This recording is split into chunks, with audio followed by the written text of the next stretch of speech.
Bueno, buenas noches a todos. Es un gusto comenzar este estudio del Evangelio de Juan. Saludo a nuestros hermanos y amigos que nos acompañan y también a los que estamos aquí en la mesa, Sara, David, María y Juan.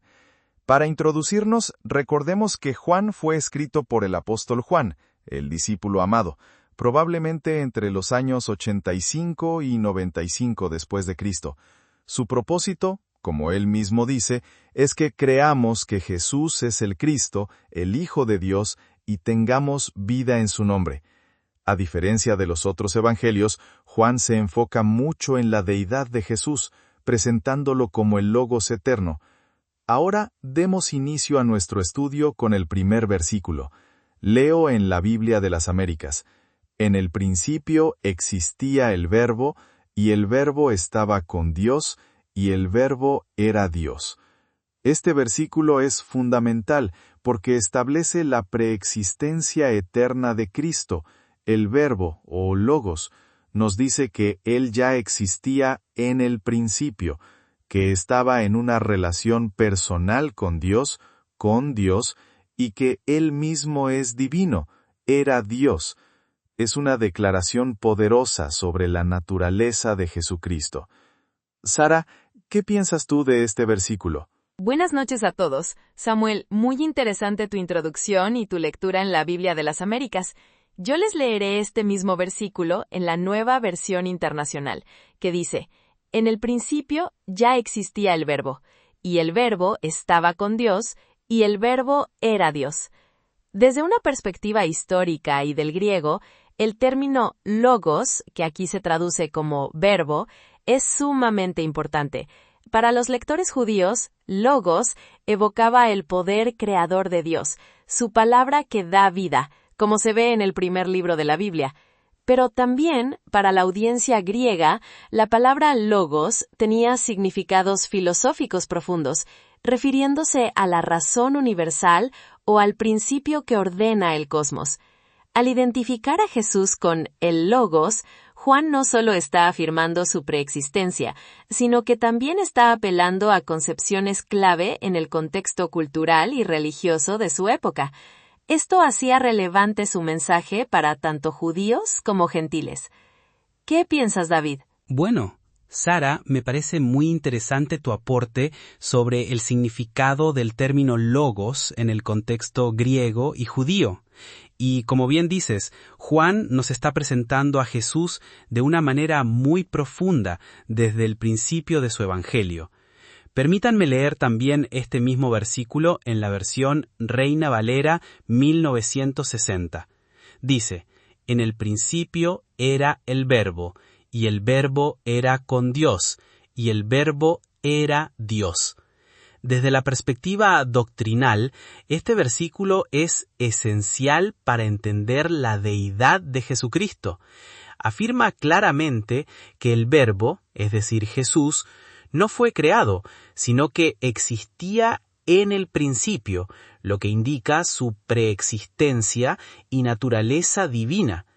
Además, la frase «el Verbo era Dios» es directa y categórica, afirmando la igualdad de esencia entre el Padre y el Hijo, lo cual constituye una columna fundamental de la doctrina de la Trinidad. Es en esta deidad donde el Evangelio encuentra todo su poder y su significado salvífico. ¿Qué te parece, María, a ti? Hola a todos, buenas noches. David, muchas gracias por tu comentario sobre la deidad de Jesús. Es realmente el fundamento de todo. Es increíble pensar en esto. Y al leer Juan 1:1 en la Nueva Traducción Viviente, que dice: En el principio la palabra ya existía, la palabra estaba con Dios y la palabra era Dios, me lleva a una reflexión muy personal. Saber que Jesús, la palabra, ya existía desde el principio y que Él mismo es Dios, no es solo una doctrina, sino que toca directamente mi corazón. Significa que el amor de Dios no es algo que surgió después, sino que es eterno, tan eterno como Él. La palabra que creó todas las cosas, que es Dios mismo, decidió venir a nosotros. Para mí, esto habla de un amor inmenso e incomprensible, Un amor que no tiene principio ni fin. Es el Dios eterno decidiendo relacionarse íntimamente con nosotros. ¿Qué piensas, Juan? Hola a todos, buenas noches. María, qué bonito lo que dices sobre el amor eterno de Dios manifestado en Jesús. Realmente es inspirador. Y sí, siguiendo la instrucción de leer el versículo en la palabra de Dios para todos, Juan 1:1 dice: En el principio ya existía la palabra estaba con Dios y la palabra era Dios. A mí, pensando en esto de forma práctica, me impacta mucho que la palabra, que es Dios mismo, no sea algo lejano o abstracto. Que Jesús sea Dios desde el principio significa que su guía y sus mandamientos tienen un peso absoluto. No es solo un profeta o un maestro sabio, es Dios hablándonos. Esto en el día a día me lleva a pensar en la seriedad con la que debo tomar sus enseñanzas sobre el amor al prójimo, el perdón o la honestidad.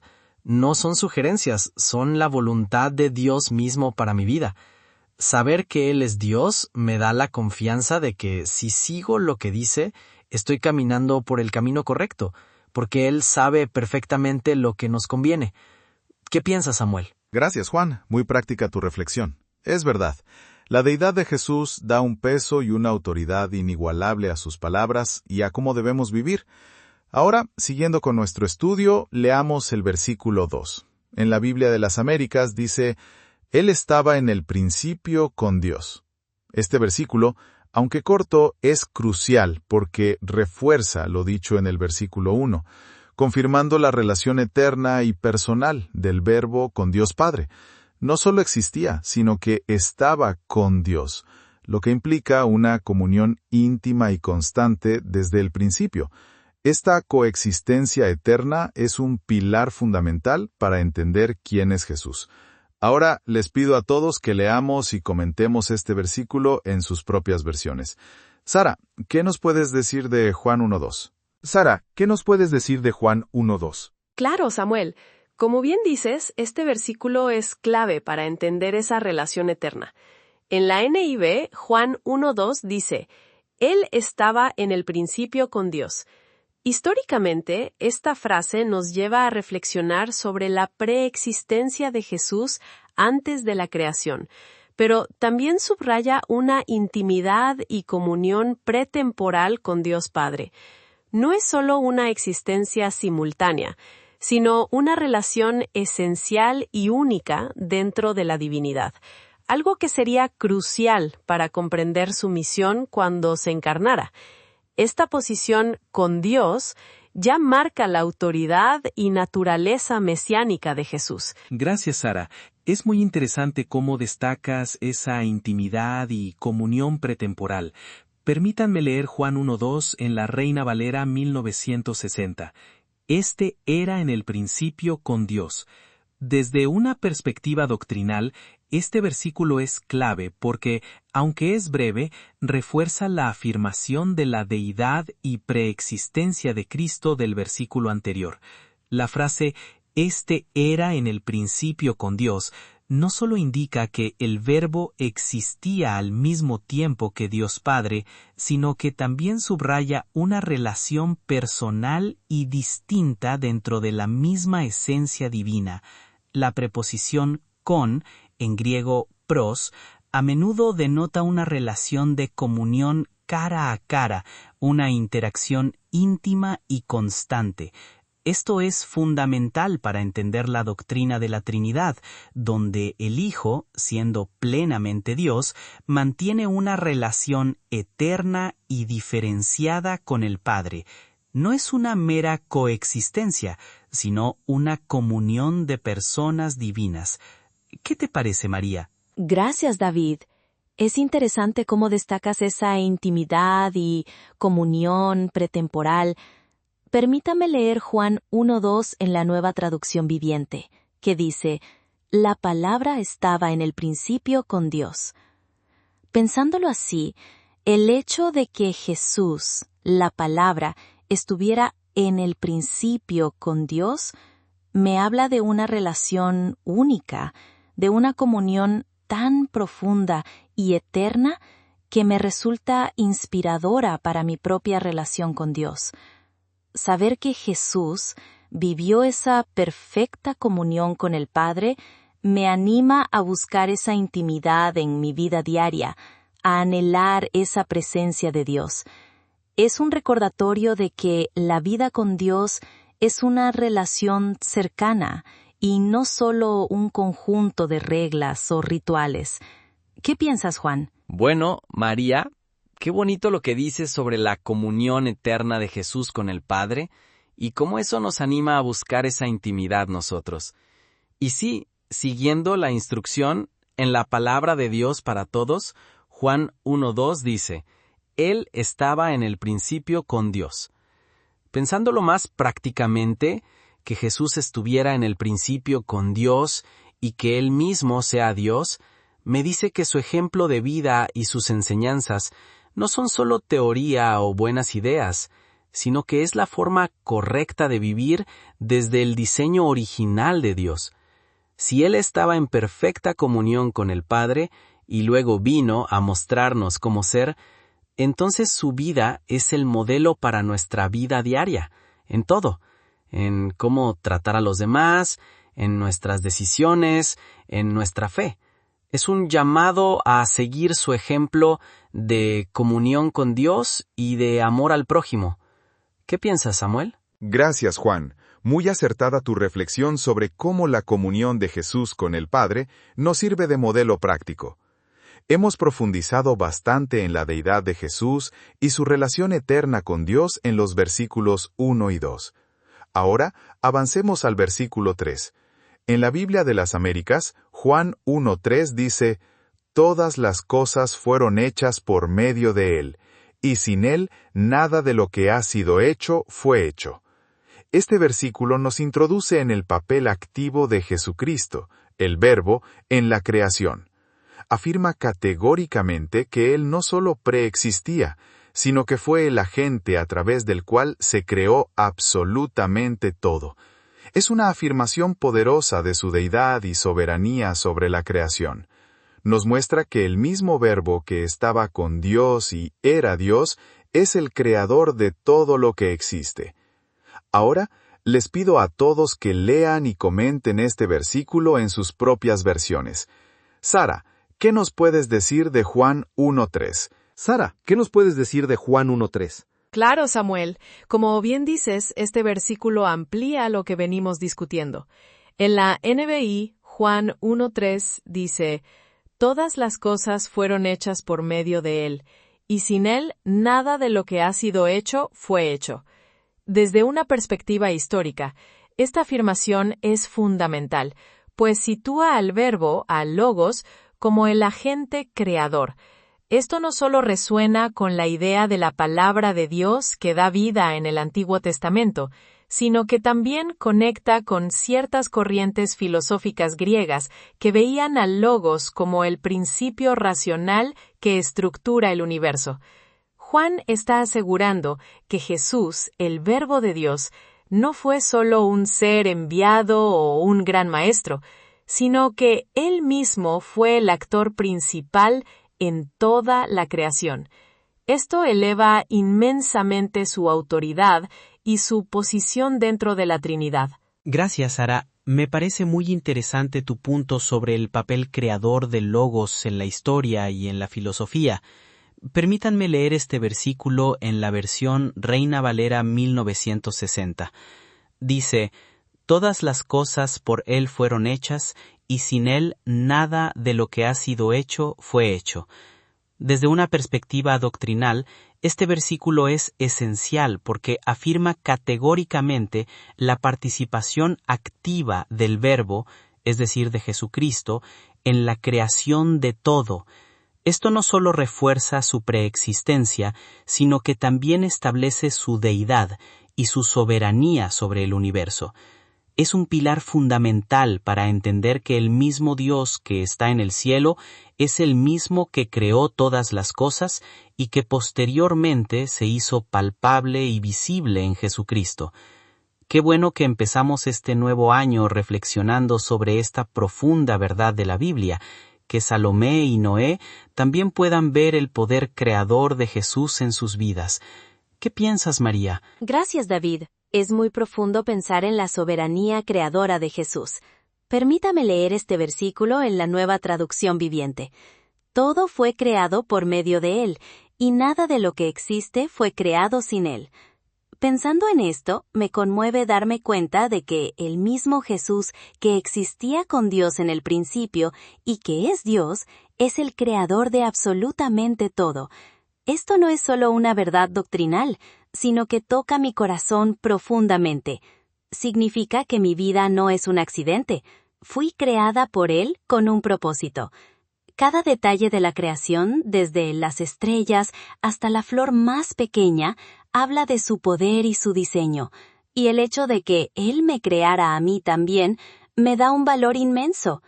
Saber que el creador del universo se interesó en crearme y sostenerme, me llena de asombro y gratitud. Me recuerda que todo lo que tengo viene de Él. ¿Qué piensas, Juan? Bueno, María, qué bonito lo que dices sobre el valor de haber sido creados con un propósito. Y sí, siguiendo la instrucción, en la palabra de Dios para todos, Juan 1:3 dice, Dios hizo todas las cosas por medio de la palabra. No hubo nada que fuera creado sin que la palabra lo hiciera. A mí, pensándolo prácticamente, esto me lleva a poner en perspectiva todo lo que considero importante o valioso en mi vida. Si Jesús fue el que creó todo, entonces Él tiene la autoridad y el derecho a definir qué es realmente valioso.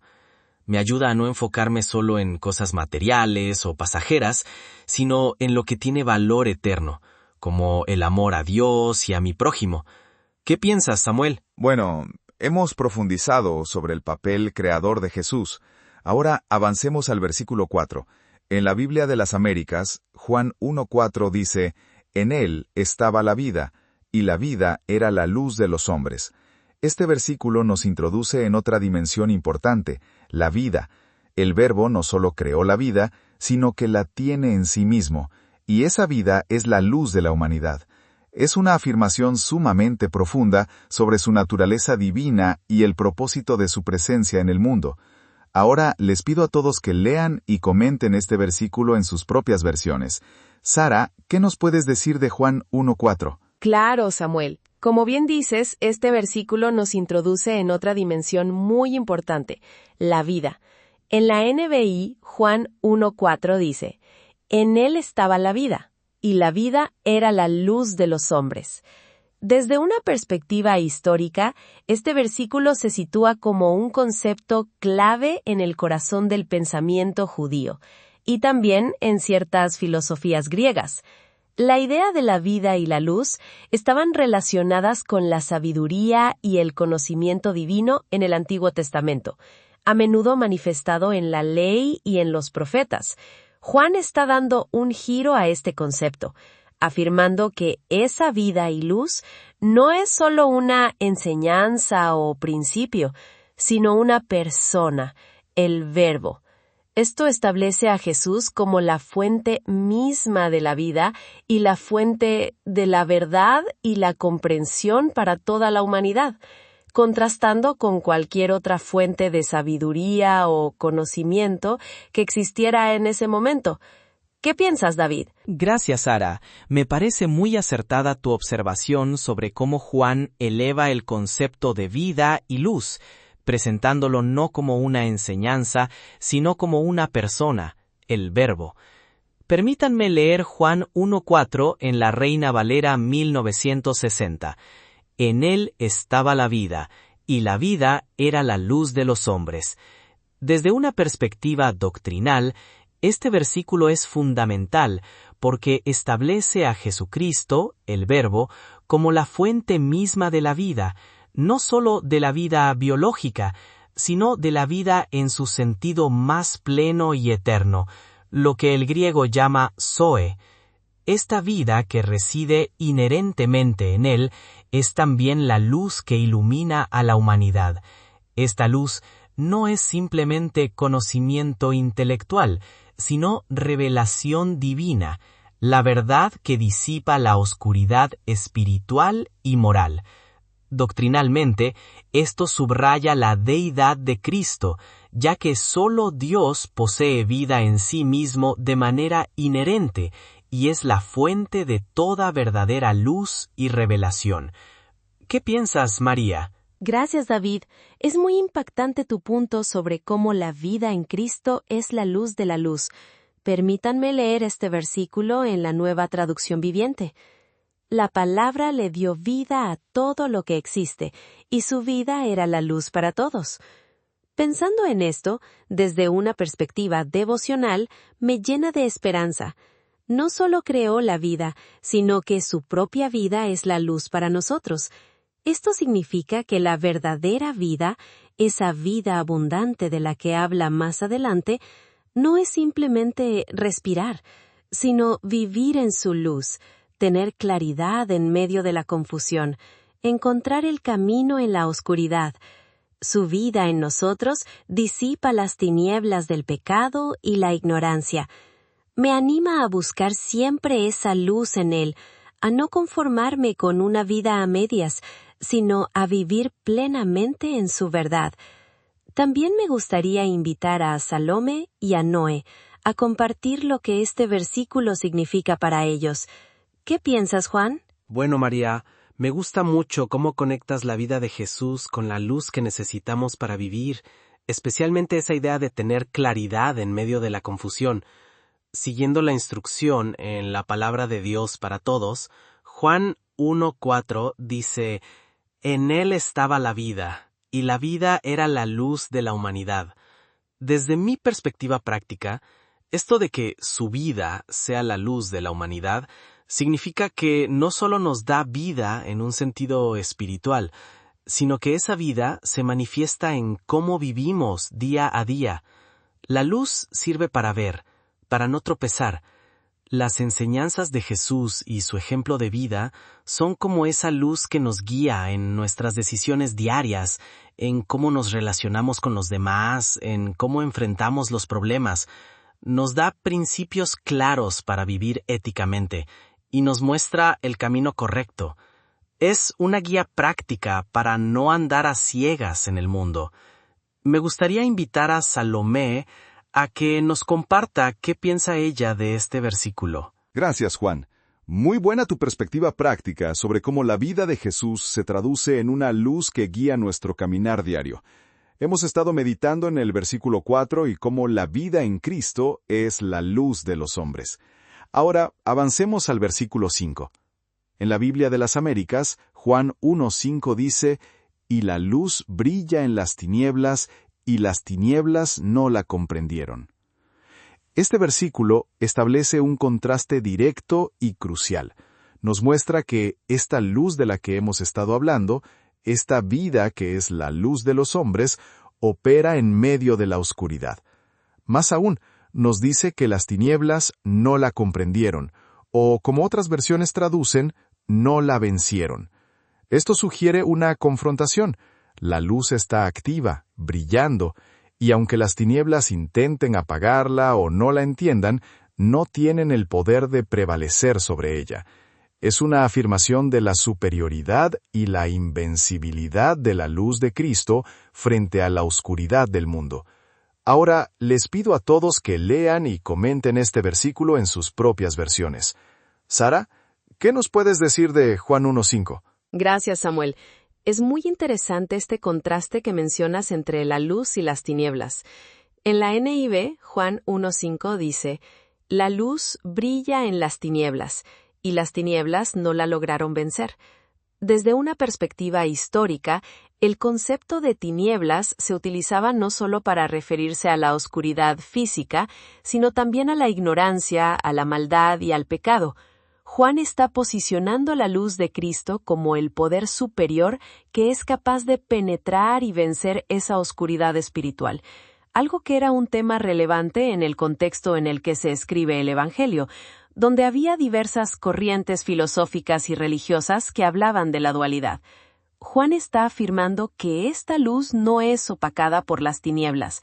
¿Qué piensas, David? Bueno, Sara, me parece muy acertada tu interpretación sobre cómo la luz de Cristo vence las tinieblas, no solo físicas, sino espirituales.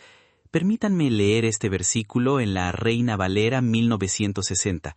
La luz brilla en las tinieblas, y las tinieblas no la prevalecieron.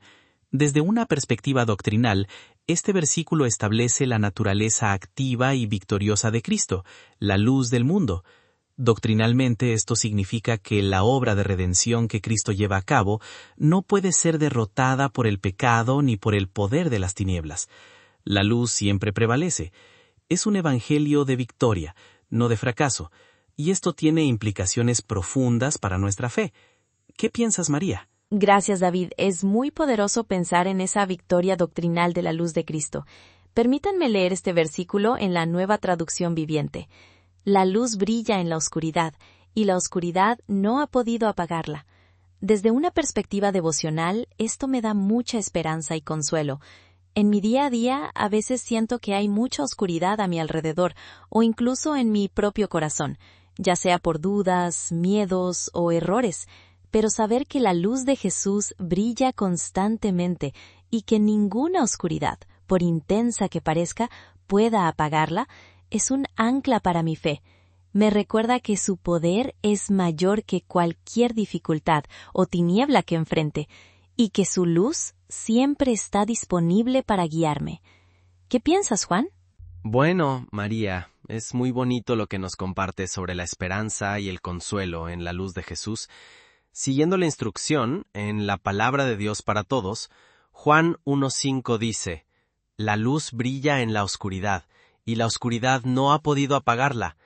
Pensando en esto desde una perspectiva práctica, me parece un mensaje muy poderoso para cuando nos sentimos desanimados o dudamos. Saber que la luz de Jesús brilla incluso en los momentos más oscuros de nuestra vida nos da la fuerza para seguir adelante. Es como tener una brújula en medio de la tormenta. Me gustaría invitar a Sergio a que nos comparta qué piensa él de este versículo. No estaba grabando mi micrófono. Bueno, saludos a todos. Feliz año para todos los que están a la escucha. La verdad me agarraron de sorpresa. Y bueno, viendo el versículo, estábamos comentando el versículo, el 5. A ver si yo puedo leer en mi versión el versículo número 5. Y yo estoy leyendo la versión Dios habla hoy.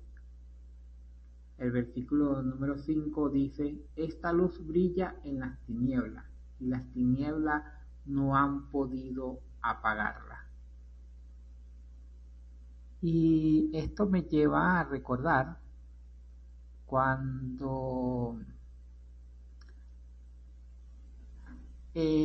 los tiempos del oscurantismo, ¿no? De que quemaron las Biblias y todo eso, y intentando de apagar, ¿no?, esa luz. Pero no se puede apagar porque la luz de Dios no se puede apagar. Y simplemente la luz echa fuera las tinieblas. Entonces, nuestro trabajo es ser luz. Muchas veces nosotros nos ponemos a pelear, a querer echar por nuestra propia fuerza las tinieblas, y luchamos para echar fuera las tinieblas por nuestra propia cuenta. Pero no se pueden echar las tinieblas por nuestra propia cuenta. Simplemente debemos ser luz. Ser la luz. Cuando tú prendes un bombillo, las tinieblas se van solas. Si las tinieblas te siguen rodeando, si hay tinieblas en tu vida, pues lo que debes buscar es ser la luz. Ser es como el espejo que mira el bombillo y refleja esa luz. Si nosotros no estamos reflejando la luz que es Cristo, las tinieblas van a seguir ahí. Entonces, más que preocuparnos por decir, a veces nos preocupamos por cambiar a los demás, exigirle a los demás, debo preocuparme por ser luz. Cuando yo soy luz, cuando yo reflejo la luz, todo lo demás cambia automáticamente y todo se resuelve de manera automática. Entonces, mi preocupación debe ser luz. Y la luz echa fuera las tinieblas de manera automática. Te escucho fuerte y claro, Sergio. Me gusta mucho tu punto sobre cómo la luz echa fuera las tinieblas de manera automática y nuestra responsabilidad de ser luz. Bueno, hemos profundizado en el versículo 5. Ahora avancemos al versículo 6. En la Biblia de las Américas, Juan 1:6 dice: «Vino al mundo un hombre enviado por Dios, cuyo nombre era Juan». Este versículo introduce a un personaje clave, Juan el Bautista. Es interesante notar el contraste inmediato que hace el evangelista. Después de hablar del Verbo divino, la luz eterna, ahora nos presenta a un hombre, Juan. Pero no es un hombre cualquiera, es uno enviado por Dios, lo que subraya su propósito y autoridad divinos, aunque su naturaleza sea humana. Es el mensajero que prepararía el camino. Ahora les pido a todos que lean y comenten este versículo en sus propias versiones. Sara, ¿qué nos puedes decir de Juan 1:6? Bueno, Samuel, me parece muy interesante ese contraste entre el Verbo divino y Juan, el hombre enviado por Dios. En la NIV, Juan 1:6 dice: «Vino un hombre llamado Juan. Este era enviado por Dios». Desde una perspectiva histórica, este versículo nos muestra que, aunque Juan era un ser humano, su misión no provenía de sí mismo, sino que estaba formalmente encomendada por Dios. Esto destaca su legitimidad como mensajero y lo posiciona con cierta autoridad en el contexto del pueblo judío, que esperaba a un profeta o a alguien que preparara el camino. ¿Qué piensas, David? Gracias, Sara. Me parece muy interesante tu punto sobre cómo Juan es presentado como un hombre enviado por Dios. Permítanme leer Juan 1:6 en la Reina Valera 1960. Vino al mundo un hombre enviado de Dios, el cual se llamaba Juan. Desde una perspectiva doctrinal, este versículo establece la distinción clara entre el Verbo divino y Juan, el mensajero humano. Doctrinalmente, esto nos muestra cómo Dios opera a través de instrumentos humanos para cumplir sus propósitos, pero la autoridad y la revelación provienen en primera instancia de Él mismo, a través del Verbo divino. Juan es un testigo, no la fuente misma.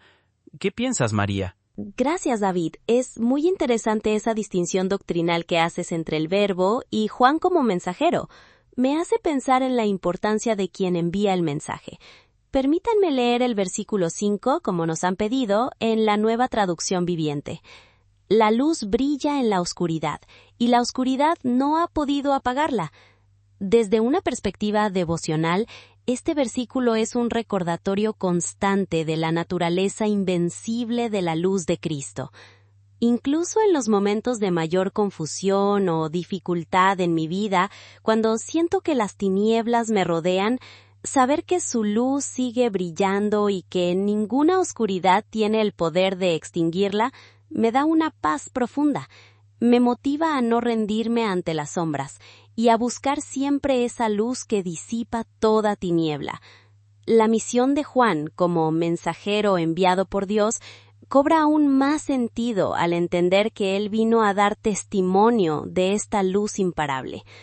¿Qué piensas, Juan? Bueno, María, me gusta mucho lo que compartes sobre el consuelo y la esperanza en la luz de Jesús. Y como nos pidieron, en la palabra de Dios para todos, Juan 1:5 dice: «La luz brilla en la oscuridad, y la oscuridad no ha podido apagarla». Desde una perspectiva práctica, esto significa que, aunque el mundo a veces esté lleno de problemas, injusticias o desánimo, las enseñanzas y el ejemplo de Jesús siguen siendo una luz que no se apaga. No nos podemos dejar vencer por la oscuridad que nos rodea, sino que debemos ser parte de esa luz, reflejándola en cómo vivimos y cómo actuamos. ¿Qué piensas, Samuel? Gracias, Juan. Es verdad, la luz de Jesús no se apaga, y me gusta esa idea práctica de reflejarla. Bueno, hemos estado analizando el versículo 6 y la introducción de Juan el Bautista. Ahora, siguiendo el orden, leamos el versículo 7. En la Biblia de las Américas, Juan 1:7 dice: «Este vino como testigo para dar testimonio de la luz, para que todos creyeran por medio de él». Este versículo es clave para entender la función de Juan. Él no es el centro de la historia, sino el mensajero. Su propósito no era atraer seguidores a sí mismo, sino dirigir la atención de todos hacia Jesús, la verdadera luz. Él da testimonio para que la gente crea. Es un recordatorio de que nuestro rol como creyentes es similar, apuntar a Cristo. Ahora, les pido a todos que lean y comenten este versículo en sus propias versiones. Sara, ¿qué piensas tú? Gracias, Samuel. Es un punto muy importante el que mencionas sobre la función de Juan como testigo. En la NVI, Juan 1:7 dice: «Este vino como testigo para dar testimonio de la luz, a fin de que por medio de él todos creyeran». Desde una perspectiva histórica, el concepto de testigo, en griego martis, era crucial. No era simplemente alguien que había visto algo, sino alguien cuya declaración tenía peso y buscaba establecer la verdad o la identidad de una persona. Juan no estaba dando testimonio de sí mismo, sino de la luz, que es Jesús. Su misión histórica era preparar al pueblo, dirigir su atención hacia el que venía, el Mesías, para que creyeran en él. Su rol estaba claramente definido y subordinado al de Jesús, algo fundamental para entender su predicación y bautismo en ese contexto. ¿Qué piensas, David? Gracias, Sara. Me parece muy interesante tu análisis sobre cómo Juan es presentado como un testigo cuya misión era dirigir la atención hacia Jesús, la luz. Permítanme leer este versículo en la Reina Valera 1960. Este vino para dar testimonio de la luz, para que todos creyesen por él. Doctrinalmente, este versículo es crucial para comprender el papel de los profetas y mensajeros en la revelación de Dios. Juan es un testigo, no el mensaje mismo, y su testimonio está subordinado a la luz eterna que es Cristo. Esto nos enseña que, en la fe, siempre debemos señalar a Cristo como la fuente última de verdad y salvación. Él es la luz, y el testimonio de Juan es el medio por el que se hace evidente para que creamos. ¿Qué piensas, María? Gracias, David. Es muy interesante esa perspectiva doctrinal sobre Juan como testigo que señala a Cristo. Me hace pensar en la humildad y el propósito. Permítanme leer este versículo en la Nueva Traducción Viviente. Este vino como testigo para dar testimonio de la luz, a fin de que por medio de él todos creyeran. Desde una perspectiva devocional, esto me habla directamente al corazón sobre mi propio propósito. Al igual que Juan, mi vida no se trata de mí misma, sino de dar testimonio de Jesús, la verdadera luz. Me recuerda que debo vivir de tal manera que las personas, al verme, no se fijen en mí, sino que sean dirigidas a Él. Es una invitación a reflejar su luz en mi día a día, en mis acciones y palabras, para que otros puedan encontrar la fe. ¿Qué piensas, Juan? María, es muy inspirador lo que compartes sobre ese propósito de reflejar la luz de Jesús. Como nos pidieron, en la palabra de Dios para todos, Juan 1:7 dice: «Este vino como testigo para dar testimonio de la luz, para que por medio de él todos creyeran». Pensando en esto desde una perspectiva práctica, me parece un recordatorio muy importante en nuestro día a día. Nosotros, como creyentes, también somos, por decirlo así, testigos de Jesús. La forma en que vivimos, las palabras que usamos, la manera en que tratamos a los demás, todo eso es una forma de dar testimonio. ¿Estamos dirigiendo la atención hacia Jesús o hacia nosotros mismos? Ese es el desafío práctico que nos presenta este versículo. ¿Qué piensas, Samuel? Bueno, es muy interesante lo que comentan sobre el testimonio de Juan. Como bien dices, Juan, él dirige la atención a Jesús. Y siguiendo con el texto, en Juan 1:8 de la Biblia de las Américas, dice: «Él no era la luz, sino para dar testimonio de la luz». Este versículo es crucial porque establece una distinción definitiva. Juan no era el Mesías esperado, no era la fuente de la luz. Su misión era muy específica y subordinada: ser testigo. Esto nos ayuda a evitar cualquier confusión sobre su identidad y refuerza la idea de que toda la gloria y el enfoque deben estar en Jesús, la luz verdadera. Sara, ¿Qué piensas tú? Gracias, Samuel. Es muy interesante esa clara distinción que mencionas. En la NIV, Juan 1:8 dice, Él no era la luz, sino para dar testimonio de la luz. Históricamente, este versículo era crucial para el entendimiento de los judíos que seguían a Juan el Bautista. La gente podía confundirse y pensar que Juan era el Mesías, dada su popularidad y el impacto de su mensaje. Este versículo establece una distinción clara y definitiva. Juan no era la fuente, solo un testigo que preparaba el camino para la verdadera luz. Gracias, Sara. Es muy interesante tu comentario sobre la importancia histórica de este versículo para que los seguidores de Juan no se confundieran. Permítanme leer Juan 1:8 en la Reina Valera 1960. No era él la luz, sino para que diese testimonio de la luz. Doctrinalmente, este versículo es fundamental para comprender el principio de que la verdad y la revelación divina provienen únicamente de Cristo, quien es la luz verdadera. Juan es el mensajero, el que testifica para que los hombres crean en la fuente misma, y no en él. Esto establece una clara distinción en la doctrina de la revelación y la autoridad. ¿Qué piensas, María? Gracias, David. Es muy interesante esa distinción que haces sobre Cristo como la luz verdadera y Juan como su testigo. Permítanme leer el versículo 8 en la Nueva Traducción Viviente. Él no era la luz, sino que vino para dar testimonio de esa luz. Devocionalmente, este versículo me ayuda a poner mi enfoque en el lugar correcto. A veces puedo sentirme atraída o impresionada por las personas que brillan o que tienen un mensaje poderoso. Pero este versículo me recuerda que la única luz verdadera es Cristo. Me anima a no conformarme con el reflejo, sino a buscar directamente la fuente de esa luz y a dar testimonio de ella en mi vida. ¿Qué piensas, Juan? Gracias, María. Me gusta mucho cómo lo enfocas desde lo devocional y esa búsqueda de la fuente. Y justo como nos pidieron, en la palabra de Dios para todos, Juan 1:8 dice, Él no era la luz, sino que vino para dar testimonio de esa luz. Pensando en esto de forma práctica, este versículo es clave. A menudo, en la vida, podemos caer en la trampa de querer ser el centro de atención, o que la gente nos admire por lo que hacemos o decimos. Pero el ejemplo de Juan nos enseña que nuestro papel es otro, ser testigos. Éticamente, esto implica una humildad fundamental. No se trata de nuestra propia luz o nuestro propio brillo, sino de reflejar y dar a conocer la verdadera luz, que es Cristo. Es un recordatorio constante de que no somos la fuente, sino los que mostramos el camino hacia ella a través de nuestra manera de vivir. ¿Qué piensas, Samuel? Continuamos con el análisis.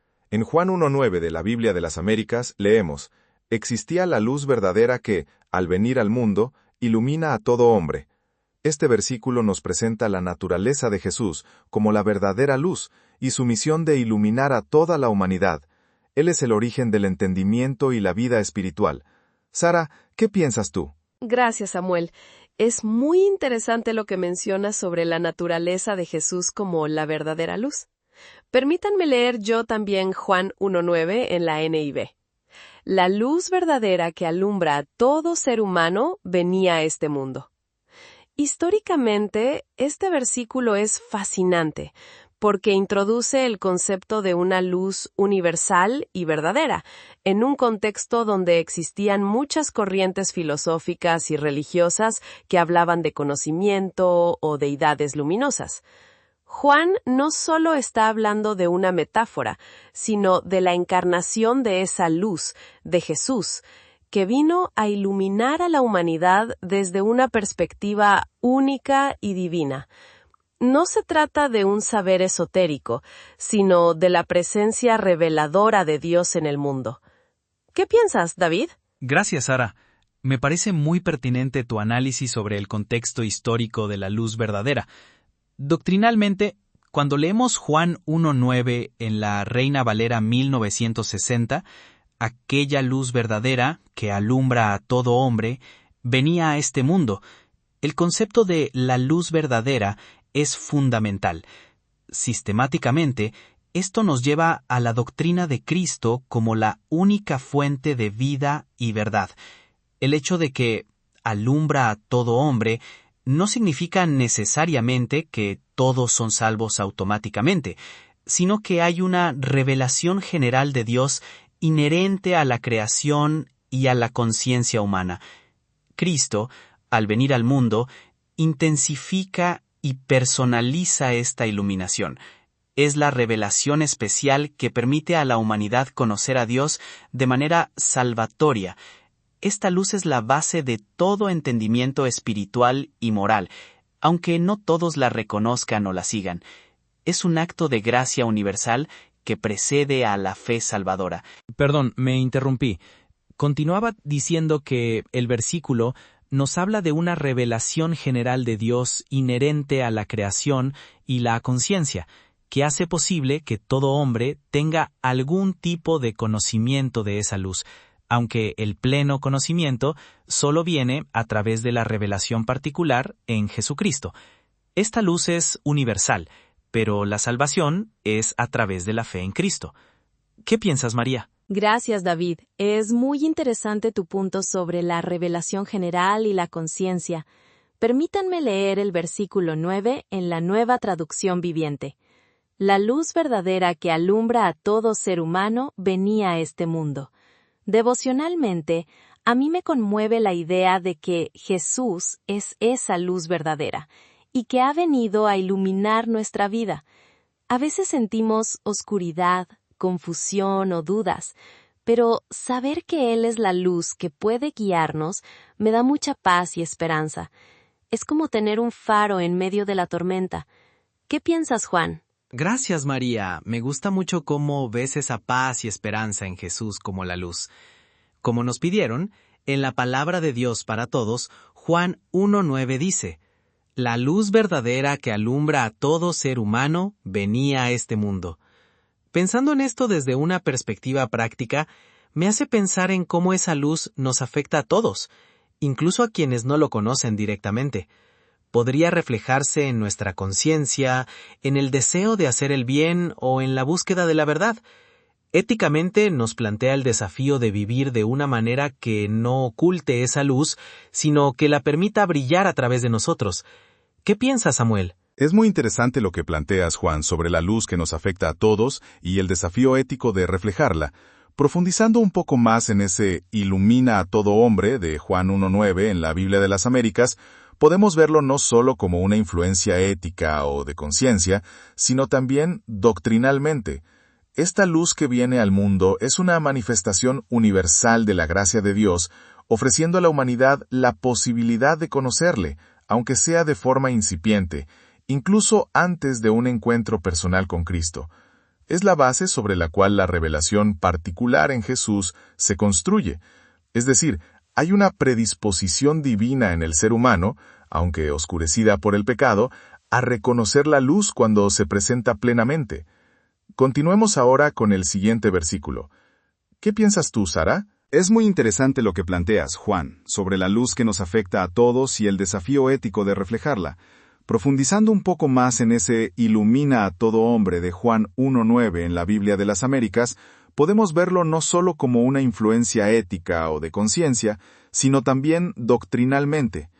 Esta luz que viene al mundo es una manifestación universal de la gracia de Dios, ofreciendo a la humanidad la posibilidad de conocerle, aunque sea de forma incipiente, incluso antes de un encuentro personal con Cristo. Es la base sobre la cual la revelación particular en Jesús se construye, es decir, hay una predisposición divina en el ser humano, aunque oscurecida por el pecado, a reconocer la luz cuando se presenta plenamente. Continuemos ahora con el siguiente versículo. ¿Qué piensas tú, Sara? Gracias, Samuel. Tu punto sobre la manifestación universal de la gracia en el versículo 9 es muy perspicaz. Ahora, siguiendo la indicación, voy a leer el versículo 10 en la NIV. El que era la luz estaba en el mundo, y aunque el mundo fue creado por medio de él, el mundo no lo reconoció. Desde una perspectiva histórica, este versículo es bastante potente. En el contexto del primer siglo, El mundo podía referirse no solo a la creación física, sino también a la humanidad, organizada en oposición a Dios, o simplemente a la sociedad humana en general. La paradoja histórica aquí es asombrosa. El Logos, a través del cual el mundo fue creado, se hizo presente en ese mismo mundo, pero no fue reconocido. Esto refleja la ceguera espiritual de la época, a pesar de las profecías y la preparación que se había dado. ¿Qué piensas tú, David? Gracias, Sara. Es muy interesante tu punto sobre la paradoja histórica. Permítanme leer en la Reina Valera 1960 el versículo 10. En el mundo estaba, y el mundo por él fue hecho, pero el mundo no le conoció. Doctrinalmente, este versículo nos habla claramente de la naturaleza de la revelación y la caída de la humanidad. Afirma que el Logos, siendo el agente de la creación, se manifestó en ella. Sin embargo, la creación, específicamente la humanidad, no lo reconoció. Esto subraya la ceguera espiritual y la rebelión del corazón humano frente a la revelación divina, a pesar de que esa luz está presente en el mundo. ¿Qué piensas, María? Gracias, David. Es muy interesante tu punto sobre la ceguera espiritual y la rebelión del corazón humano. Permítanme leer el versículo 10 en la Nueva Traducción Viviente. Estaba en el mundo fue hecho por medio de él, pero el mundo no lo reconoció. Devocionalmente, este versículo me parece verdaderamente conmovedor y triste. Pensar que la luz del mundo vino a su propia creación y no la recibieron, me hace pensar en cuántas veces yo tampoco lo reconozco en mi día a día, en las pequeñas cosas, en las oportunidades, incluso en el sufrimiento. Es un llamado a abrir mis ojos espirituales y a verlo en todo momento. ¿Qué piensas, Juan? Gracias, María. Me gusta mucho cómo tú lo ves desde lo devocional y esa sensación de tristeza al ver que no lo reconocieron. Justo como nos pidieron, en la palabra de Dios para todos, Juan 1:10 dice: Estaba en el mundo fue hecho por medio de él, pero el mundo no lo reconoció. Desde una perspectiva práctica, esto me hace pensar en la responsabilidad que tenemos de reconocer a Jesús en nuestra vida diaria. Éticamente, esto implica una coherencia entre nuestra fe y nuestras acciones. Si creemos que Él es el Creador y la luz, nuestra forma de vivir debería reflejar ese reconocimiento, incluso en un mundo que a menudo decide ignorarlo. ¿Qué piensas, Samuel? Bueno, es muy pertinente lo que comentas, Juan, sobre la coherencia ética. Continuando con la lectura, en Juan 1:11 de la Biblia de las Américas, leamos: A lo suyo vino, y los que eran suyos no le recibieron. Este versículo nos lleva a un nivel más profundo del rechazo. Si bien el versículo anterior hablaba del mundo en general, este se refiere específicamente a los suyos, que doctrinalmente entendemos que es el pueblo de Israel, el pueblo del pacto al que Dios se había revelado de manera especial. La tragedia es aún mayor. La luz vino a su propia casa, a su propia familia, y no fue bienvenida. Esto subraya la obstinación y la ceguera no solo del mundo, sino también de aquellos que tenían una relación especial con Dios. Ahora, leamos este versículo. Sara, ¿qué piensas tú? Gracias, Samuel. Es muy interesante cómo abordas el rechazo a un nivel más profundo. Permítanme leer yo también el versículo 11 en la NIV. Vino a lo suyo, pero los suyos no lo recibieron. Históricamente, este versículo es crucial porque sitúa a Jesús en el contexto de su propio pueblo, Israel. Lo suyo se refiere a su entorno, a la tierra del pacto, y los suyos a la nación elegida por Dios. Es un dato históricamente relevante porque muestra la primera etapa del ministerio de Jesús y el primer nivel de rechazo que experimentó antes de dirigirse también a los gentiles. ¿Qué piensas, David? Gracias, Sara. Es muy interesante tu perspectiva histórica sobre el rechazo en la propia casa de Jesús. Permítanme leer el versículo 11 en la Reina Valera 1960. a lo suyo vino y los que eran suyos no le recibieron. Doctrinalmente, este versículo nos habla claramente de la naturaleza de la redención. A pesar de que el Mesías vino a su propio pueblo, la salvación no se limitó a este grupo, sino que al ser rechazado por los suyos, el camino se abre a aquellos que sí le reciben. Esto apunta a la fe como condición para acceder a la salvación, y no a un linaje o una nación específica. ¿Qué piensas, María? Gracias, David. Es muy interesante tu punto sobre que la salvación no se limita al linaje.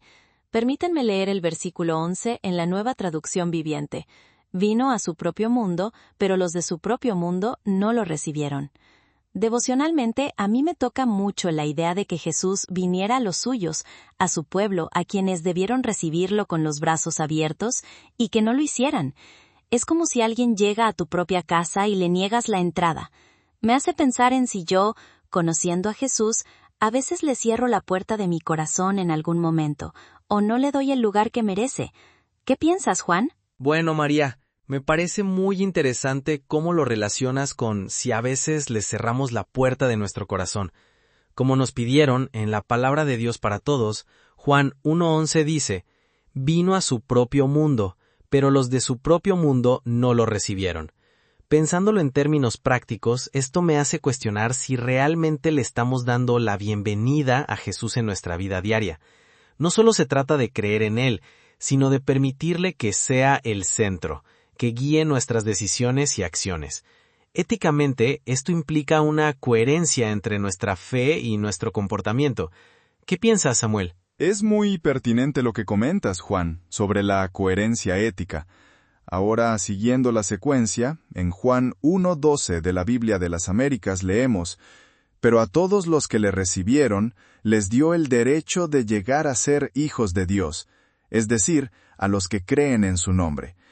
Doctrinalmente, este versículo contrasta con el rechazo en el versículo anterior. Muestra la provisión de Dios a través de la fe en Jesús, un privilegio que va más allá de la nación escogida. Nos habla de una filiación divina que se adquiere por la invitación de Dios y la respuesta personal en la fe. Ahora, leamos este versículo. Sara, ¿qué piensas tú? Gracias, Samuel. Tu análisis doctrinal del versículo 12 como contraste al rechazo es muy acertado. Permítanme leer el versículo 12 en la NIV. Pero a todos los que sí lo recibieron, a los que creen en su nombre, les dio el derecho de ser hijos de Dios. Históricamente, este versículo marca un quiebre significativo con la concepción judía de la época. La filiación divina se entendía principalmente en términos de pertenencia al pueblo de Israel, el linaje de Abraham. Sin embargo, este versículo introduce una nueva base para ser considerado hijo de Dios, la fe en Jesús, independientemente del origen étnico. Esto preparó el terreno para la expansión del cristianismo más allá del judaísmo, hacia los gentiles, un desarrollo histórico fundamental que se vería claramente en los Hechos de los Apóstoles y las epístolas. Este derecho no se basaba en la ley o la ascendencia, sino en una relación personal con Cristo. ¿Qué piensas, David? Gracias, Sara. Es muy interesante tu punto sobre el quiebre histórico y la nueva base de la filiación divina. Permítanme leer el versículo 12 en la Reina Valera 1960. Mas a todos los que le recibieron, a los que creen en su nombre, les dio la potestad de ser hijos de Dios. Doctrinalmente, este versículo es fundamental porque aclara que la filiación divina no es un derecho natural o heredado, sino un regalo de Dios, una potestad o autoridad que se otorga mediante la fe en Jesucristo.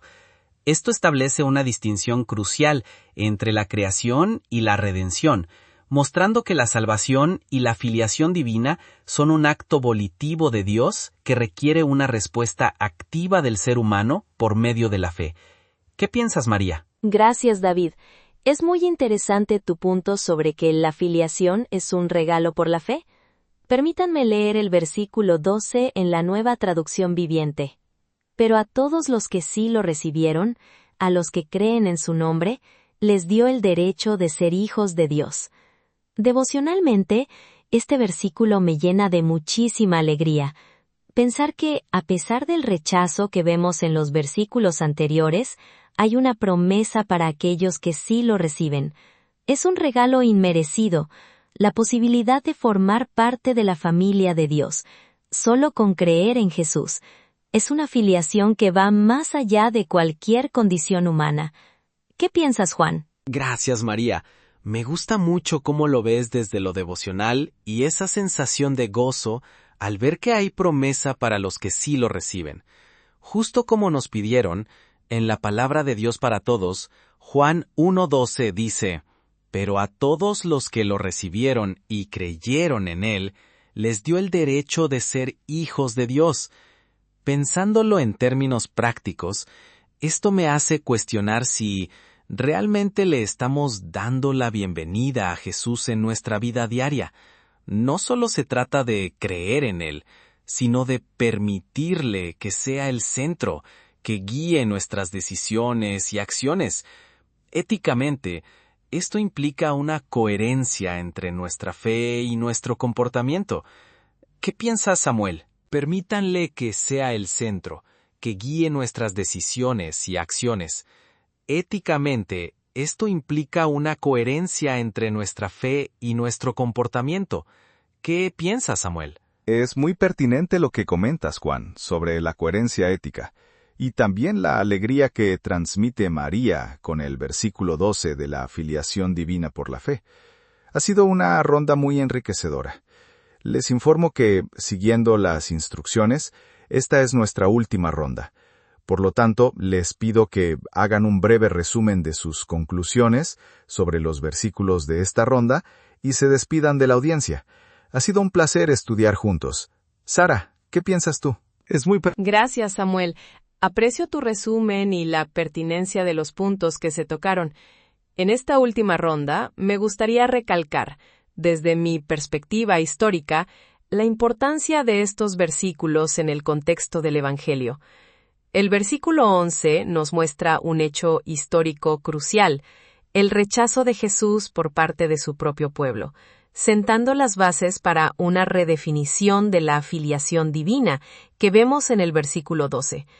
Históricamente, este cambio, donde la filiación se basa en la fe en Jesús y no en el linaje, fue un giro determinante para el desarrollo del cristianismo primitivo. Ha sido un verdadero placer poder estudiar estos versículos con ustedes todo este tiempo. Me despido de la audiencia.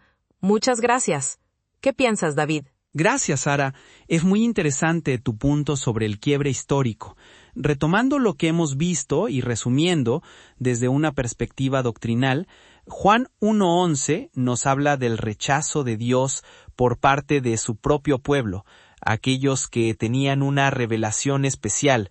Sin embargo, inmediatamente después, el versículo 12 nos presenta la gloriosa verdad de que a todos aquellos que le reciben, a los que creen en su nombre, les da la potestad de ser hechos hijos de Dios. Doctrinalmente, esto implica que la filiación divina no es un derecho natural o étnico, sino un regalo de la gracia de Dios, que se alcanza por la fe en Cristo Jesús. Ha sido un privilegio compartir este estudio con ustedes. Me despido de la audiencia. Muchas gracias. Gracias, David. Es muy interesante tu resumen de cómo doctrinalmente la filiación no es un derecho, sino un regalo por la fe.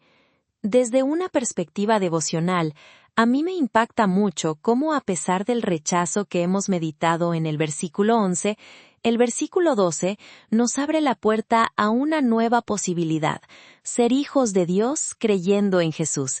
Es una filiación espiritual que transforma nuestra identidad. Ha sido un gran privilegio compartir este estudio con ustedes y con la audiencia. Muchas gracias. Gracias, María. Tu punto sobre la filiación espiritual que transforma nuestra identidad es muy profundo y realmente impacta. Viéndolo desde una perspectiva práctica, el versículo 11, al mostrarnos el rechazo inicial, nos confronta con la realidad de que no todos reciben a Jesús. Pero el versículo 12, al ofrecer el derecho de ser hijos de Dios a los que sí creen, nos llama a una decisión activa. Éticamente, esto implica que nuestra fe no es pasiva, sino que se traduce en una forma de vida que refleja esa nueva identidad como hijos de Dios. Es un llamado a la coherencia, a vivir de acuerdo con el regalo que hemos recibido. Ha sido un gran placer compartir estos momentos de estudio con ustedes y con todos los que nos han acompañado. Me despido de la audiencia. Muchas gracias.